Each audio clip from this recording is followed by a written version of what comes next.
जैसे आपने कहा कि चुनाव समय से उन लोगों ने नहीं कराते हैं, तो उसके लिए भी हमारे यहाँ बाइलाज में प्रावधान है। और चूंकि मैं मंत्री हूँ, अगर हुआ और उस पद पे मैं पहुंचा, तो मेरे पास बहुत सी असीम ऐसी व्यवस्थाएं होंगी जिसके अनुरूप मैं करा सकता हूँ। ऐसा नहीं है किसी अध्यक्ष उपाध्यक्ष के चाहने से, हमारे पीछे भी बहुत से कार्य, बिजली का बिल है या तो सोलर की व्यवस्था ये मैं जरूर कराऊंगा कि यहाँ पे परमानेंट बिजली की व्यवस्था हो सके। इसके अलावा देखा जाए तो पत्रकार साथियों को आयुष्मान कार्ड की बात की गई थी। देखा जाए तो हमारे पत्रकारों के लिए जो सबसे अहम है कि हमारे बहुत से ऐसे पत्रकार साथी हैं जो सिर्फ पत्रकारिता करते हैं। पत्रकारिता के अलावा उनके पास कोई ऐसा पैसा या कोई ऐसा वो नहीं जिससे उनकी आय का साधन हो। तो मैं ये उनके साथ अचानक कभी कोई ऐसी घटना घट जाती है जिससे कि मतलब अभी जैसे अभी एक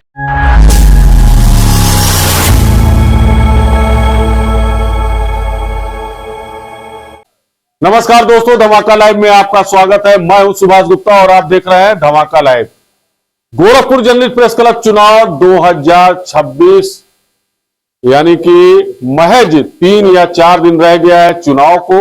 इसको लेकर तैयारी जोरों पर है। सारे प्रत्याशी डोर टू डोर कन्वेंसिंग कर रहे हैं, यहां तक कि सारे कार्यालयों पे जा रहे हैं और लोगों से अपने पक्ष में वोट की अपील कर रहे हैं।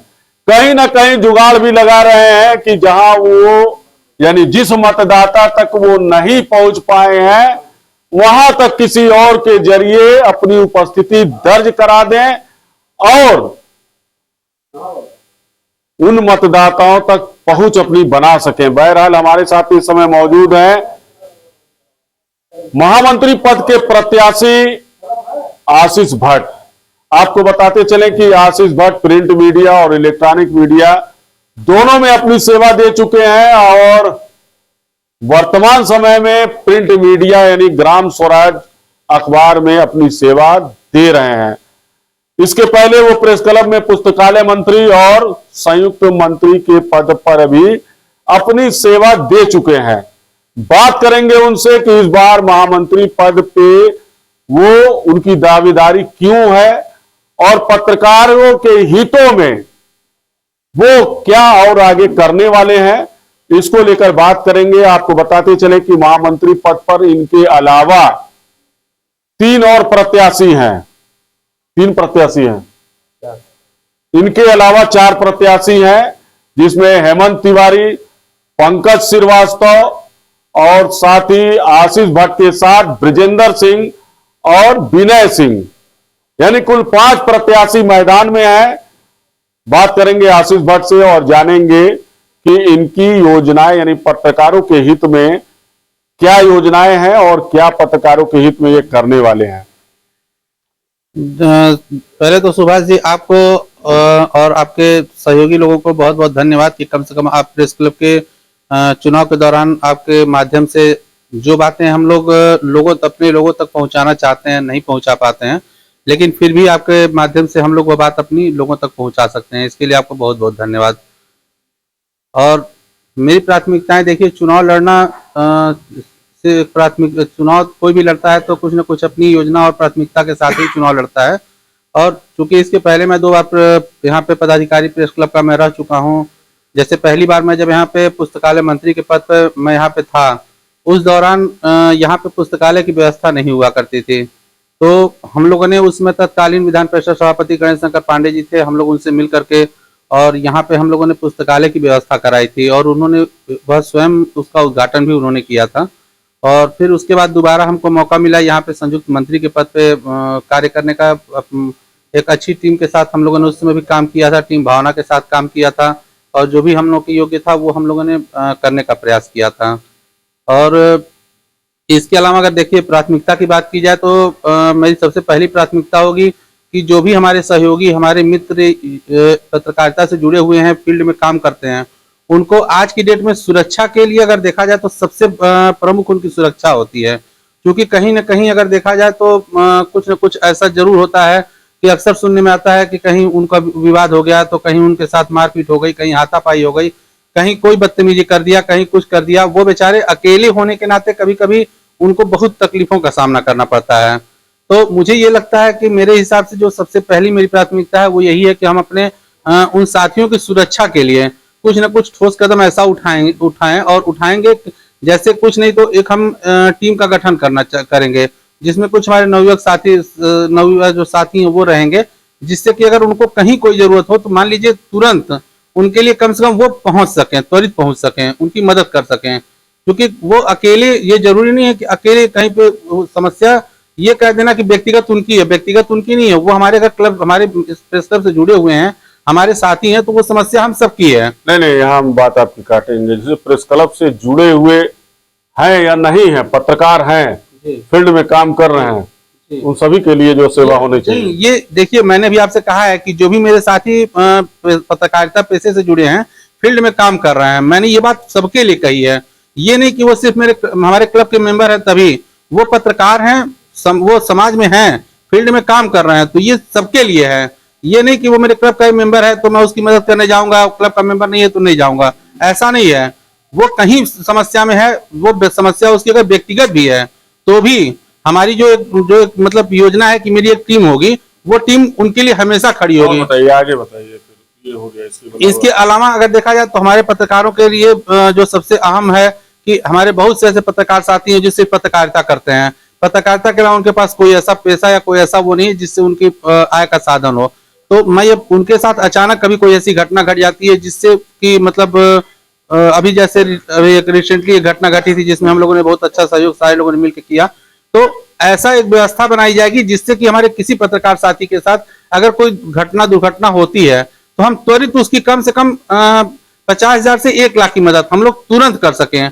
बाकी पत्रकार कल्याण कोष है हमारे यहाँ, उसके माध्यम से जो होगा सहयोग तो होगा ही होगा, लेकिन त्वरित उसकी जो मदद हो पावे वो कम से कम एक ऐसी व्यवस्था बनाई जाएगी जिससे उनकी तुरंत मदद हो सके। इस बिल्डिंग में कैंटीन भी नहीं बन पाया अभी तक, देखिए वादा हुआ था पिछली बार। जी बिल्कुल सही है, इसके पहले लोगों ने कहा भी था और कैंटीन के लिए प्रावधान भी था, और जहां तक मुझे जानकारी है कि यहाँ के डीएम के द्वारा संस्तुति भी दी गई थी, और मैं आपको बताऊं कि लेकिन ये आगे प्रोसीजर हो नहीं पाया। लेकिन यह मैं पूर्णतः इस बात के लिए वचन लेता हूं कि ये काम मैं जरूर करूंगा कि यहाँ पे एक कैंटीन की व्यवस्था मैं लोग अपने साथियों के लिए यहाँ पे करूंगा। उसके अलावा यहाँ पे मैं एक सोलर लाइट की व्यवस्था मैं चाहूंगा कि सोलर लाइट की व्यवस्था जो कि आजकल मान लीजिए इससे क्या होगा कि हमारे यहाँ जो प्रेस क्लब का एक बिजली का बिल है या तो सोलर की व्यवस्था ये मैं जरूर कराऊंगा कि यहाँ पे परमानेंट बिजली की व्यवस्था हो सके। इसके अलावा देखा जाए तो पत्रकार साथियों को आयुष्मान कार्ड की बात की गई थी, लेकिन आज तक हमारे बहुत से साथी ऐसे हैं जिनके पास आयुष्मान कार्ड नहीं है। मेरी सबसे बड़ी प्राथमिकता ये जरूर होगी कि मैं उन अपने सारे साथियों के लिए यह प्रयास करूंगा कि आयुष्मान कार्ड सबका किसी भी तरीके से, ठीक है, अब अपने चुनाव के कार्यकाल शुरू होने के दौरान और 1 महीने से 2 महीने के अंदर, ठीक, यहाँ से लेकर के जहां जिस स्तर तक जाना पड़ेगा जा करके आयुष्मान कार्ड की व्यवस्था में प्रयास करूंगा कि मेरे सारे साथियों के लिए हो पावे और मैं करा पाऊं। और कुछ?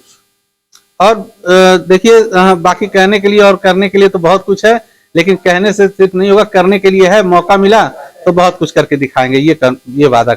बहुत कुछ करके दिखाएंगे। ये है आशीष भट्ट। आपको बताते चलें कि सबसे बड़ा मुद्दा इस समय है जो बीते 9 सालों से 8 या 9 सालों से कोई नई सदस्यता नहीं हुई है, उसको लेकर जो है इनकी क्या योजनाएं हैं, क्या सदस्यता देंगे या क्या करेंगे उसके लिए, क्योंकि तमाम जो युवा वर्ग है वो सोशल मीडिया पे एक्टिव है या प्रिंट मीडिया में एक्टिव है या इलेक्ट्रॉनिक मीडिया पे एक्टिव है, उनको जो है अभी तक प्रेस क्लब की सदस्यता नहीं दी गई है। क्या योजना है सर इसको लेके आपकी? देखिए सुभाष भैया, ये सही है कि हमारे बहुत से साथी ऐसे हैं जिनको अभी तक मेंबर हो जाना चाहिए था, लेकिन अब किन्हीं कारणवश वो पिछले लंबे समय से जो है हम लोग के यहाँ से जुड़े हुए हैं, संस्थानों से जुड़े हुए हैं, electronic media, print media, social media, तमाम प्लेटफॉर्मों से जुड़े हैं, लेकिन उनको सदस्यता नहीं दी गई है।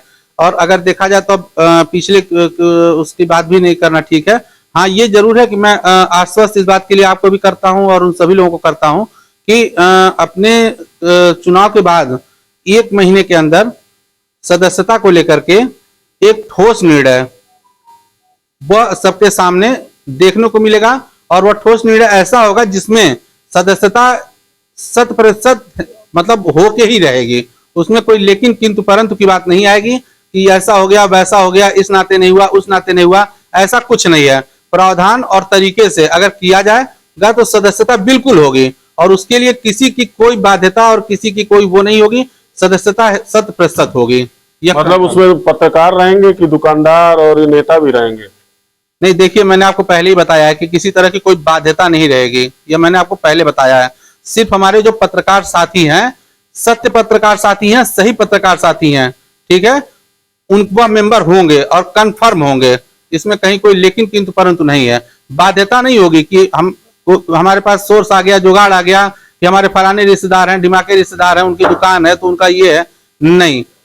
वह पत्रकार हो, फील्ड में हैं, ठीक है, तो उनको वो हमारे मेंबर हैं, मेंबर हो जाएंगे, मेंबर 100% होंगे और 100% होंगे।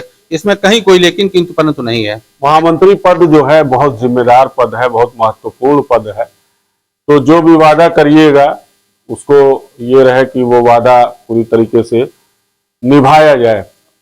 आपको बताते चलें कि जो निवर्तमान कार्यकारिणी थी, समय से उसने चुनाव कराया। जो सबसे बड़ा एक मुद्दा बना हुआ था कभी कि आम सभा की बैठक नहीं बुलाई जाती है और समय से चुनाव नहीं कराया जाता है। फिलहाल इस कार्यकारिणी ने वो काम किया है कि आम सभा की बैठकें भी बुलाई है और तमाम जो है पत्रकार हितों में काम भी हुआ है। जहां तक मैं खुद मेंबर हूं, मैं खुद जो है काफी समय से इस बिल्डिंग में आता जाता हूं, यहां से अपनी पत्रकारिता करता हूं। तो यहाँ पे आपको बताते चलें कि पुस्तकालय भी एक सुदृढ़ उनको कक्ष मिल गया है, पुस्तकालय कक्ष मिल गया है। साथ ही जो हमारे सदस्य हैं पत्रकारों के, उनके लिए जो है यहाँ पे कमरा बना दिया गया है, यानी कहीं ना कहीं जो सदस्य कक्ष है वो बनाया गया है। और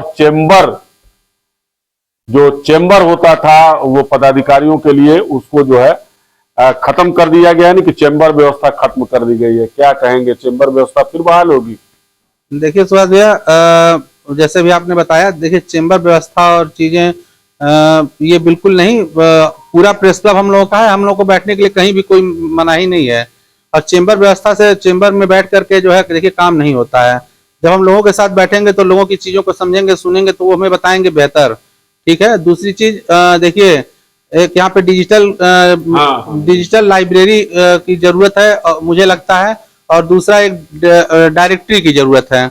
ये दोनों मैं जरूर प्रयास करूंगा कि जो भी मेरे सहयोगी आवे मेरे साथ, वो डिजिटल लाइब्रेरी के लिए और डिजिटल एक ऐसी डिक्शनरी हो जिसमें हम कभी भी किसी भी सदस्य से संपर्क करना चाहें तो इजी वे में हम एक दूसरे से कनेक्टिविटी बनी रहे। और आपने अभी एक सवाल किया था कि समय से चुनाव और आम सभा, तो मैं आपको बताऊं कि आम सभा के माध्यम आम सभा हम लोग के लिए बड़े सौभाग्य का विषय होगा कि कम से कम आम सभा के माध्यम से हम अपने सदस्यों के साथ कनेक्टिविटी बनी रहेगी।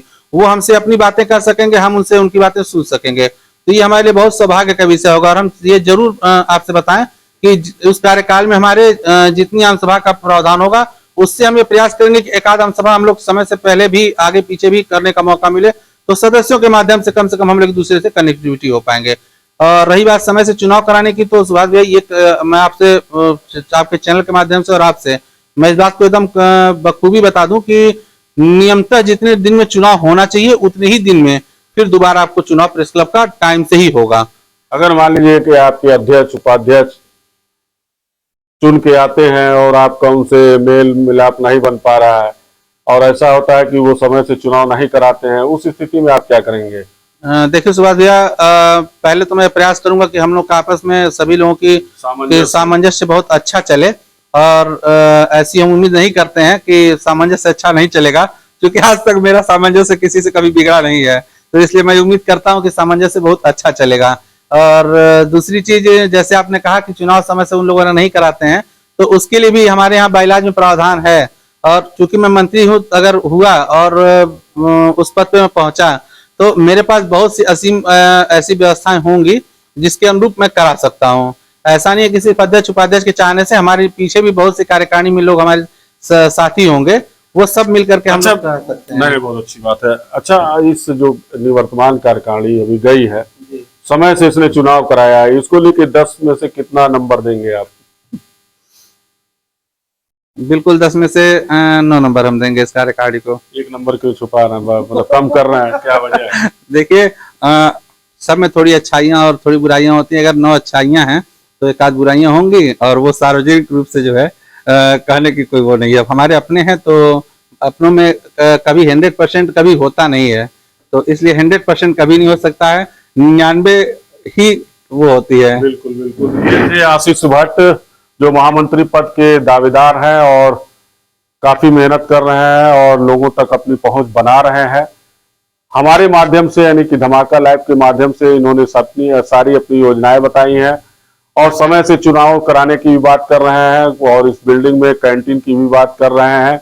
और जो अहम मुद्दा है सदस्यता को लेके, उस पे भी इन्होंने खुली बात की है कि हम अगर आएंगे तो नई सदस्यता के लिए तुरंत पहल करेंगे और लोगों को, जो वाकई में पत्रकार हैं, जो फील्ड में काम कर रहे हैं, यानी जर्नलिस्ट हैं, वो नॉन जर्नलिस्ट को मौका नहीं देंगे, जर्नलिस्ट को मौका देंगे और उनकी सदस्यता जरूर होगी। तो ये आपको तय करना है कि आपको इनकी बातों में क्या समझ में आया, और आगे आप जो है 14 तारीख को आपको फैसला लेना है, तो आप सोच समझ कर फैसला लीजिए। वाकई में जो काम करने वाला है, जो फील्ड में है, जो वाकई में लगे कि हाँ वो हमारी जो है नेतृत्व कर सकते हैं, तो उनको आप जरूर चुनें। नमस्कार।